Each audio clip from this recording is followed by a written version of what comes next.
আমি তো মহামান্য আদালতের দৃষ্টি আকর্ষণ করব আপনাদের মাধ্যমে।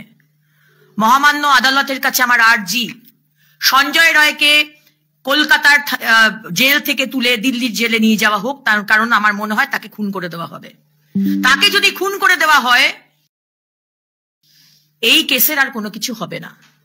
এবং শুধু সঞ্জয় রায় এর মধ্যে ইনভলভ নয়, আমার মতো একজন সাধারণ মানুষ, আমি কোনো আইনজীবী নই, সাধারণ কমন সেন্সে এটা বলে যে প্রতিটা স্তরে যেভাবে গাফিলতি হয়েছে, রাজ্য পুলিশ তথ্য লোপাট করা, 14 ঘন্টা পরে এফআইআর করা, আজকে যে পোস্টমর্টম করেছে ডাক্তার বলছে তার গলায়, এখানে অভয়ার গলাতে ফিঙ্গারপ্রিন্ট ছিল, কিন্তু সঞ্জয় রায় ফিঙ্গারপ্রিন্ট নেওয়া হয়নি।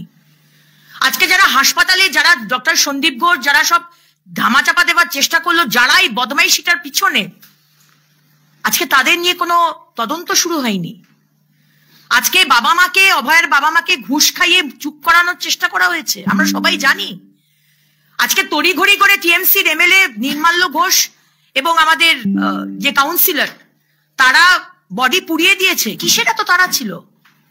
তারা এই জন্যেই ছিল যে আরো অনেকে আছে। কারা আছে আমরা জানতে চাই।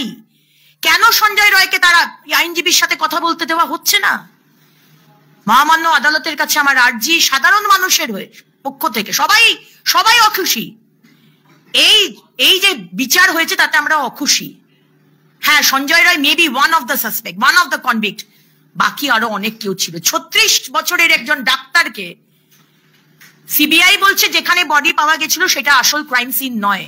তাহলে আপনি বলতে চান যে অন্য কোথাও খুন হয়েছে, খুন করলো, রেপ করলো, কাঁধে করে বডিটাকে নিয়ে এসে অন্য জায়গায় রেখে দিল, কেউ জানতে পারলো না? একটা কলকাতা শহরের ওয়ান অফ দ্য বিগেস্ট হাসপাতাল হতে পারে কোনোদিন। কিভাবে রেপড হয়েছে? তার গোপনাঙ্গে কোনো পাওয়া যায়নি, সিমেন্ট পাওয়া যায়নি, তাহলে রেপটা হলো কিভাবে? অনেক প্রশ্ন রয়েছে, তার উত্তর আমরা চাই। সিবিআইকেও দিতে হবে এই উত্তর।